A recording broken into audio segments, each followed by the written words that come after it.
بسم اللہ الرحمن الرحیم۔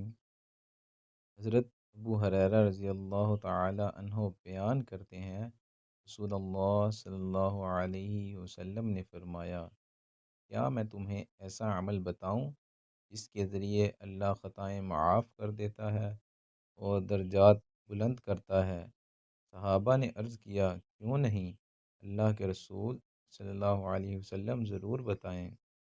آپ صلی اللہ علیہ وسلم نے فرمایا، ناگواری کے باوجود مکمل طور پر وضو کرنا، مساجد کی طرف زیادہ قدم چل کر جانا اور نماز کے بعد دوسری نماز کا انتظار کرنا، یہی سرحدی چھاؤنی کی حفاظت ہے۔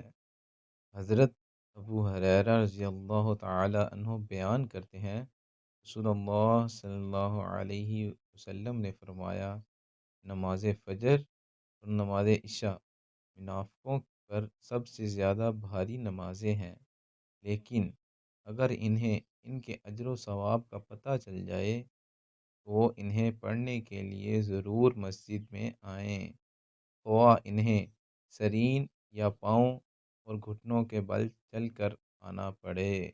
دوستو، اللہ تعالی ہمیں ان احادیث مبارکہ پر عمل کرنے اور اپنی زندگیوں کو سنوارنے کی توفیق عطا فرمائے، آمین۔